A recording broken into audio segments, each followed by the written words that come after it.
Bienvenue chez Mamma Italia. Aujourd'hui, on va préparer un risotto qui est un plat typique du nord d'Italie. On va le marier au roi de fromage du nord d'Italie qui est le Grana Padano AOP. Il risotto.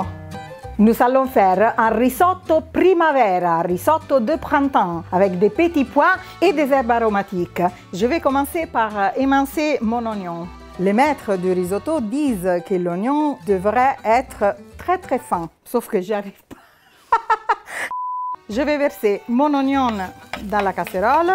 Après, je vais mettre la moitié du beurre. Je vais mettre un filet d'huile d'olive. Ça apporte de la fraîcheur et des arômes. Alors là, on va faire rissoler doucement notre oignon. Notre oignon est translucide, donc on peut verser le riz. La chose plus importante quand on veut faire un risotto, c'est de choisir le bon riz. Il doit être rond, italien, être riche en amidon et bien tenir la cuisson. Le riz qui réunit toutes ces caractéristiques, c'est le carnaroli. Après, on peut très bien utiliser le riz arborio. Le riz, on le fait torréfier environ 2 minutes. La légende dit que le riz chante à ce point-là. Et ce petit bruit nous dit que c'est le moment de mouiller le riz avec le vin blanc. On laisse évaporer et maintenant on peut ajouter le bouillon. Donc on va mettre du bouillon, disons, jusqu'à un doigt au-dessous. Au-dessus, par-dessous. Sopra il riso, ok? Mettiamo il brodo a un dito sopra il riso.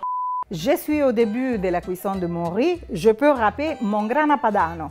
Le grana padano a un goût intense et délicat. Selon le type de riz, ça va prendre 18 à 20 minutes de cuisson. De cette manière, le riz va cuire par absorption, c'est-à-dire qu'il va absorber le bouillon, il va relâcher son amidon et il va créer le crémeux caractéristique du risotto. Là, on est à peu près à 7 minutes avant la fin de la cuisson, donc on peut ajouter les petits pois. Notre risotto est cuit, on va passer à la liaison.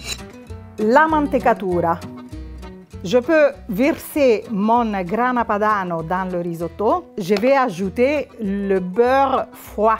C'est la mantecatura, on fait la liaison, ça veut dire donner encore plus de goût au riz. Le beurre a fondu, le grana est parfaitement incorporé au riz. Maintenant, je peux ajouter les herbes aromatiques. Un peu de ciboulette et je vais mettre aussi un petit peu de menthe. La menthe, c'est vraiment la touche printanière. La mantecatura est terminée. Le risotto est prêt pour être dressé. Nous allons faire des copeaux de notre magnifique grana padano. Notre risotto est prêt, reste plus qu'à le déguster. Buon appetito!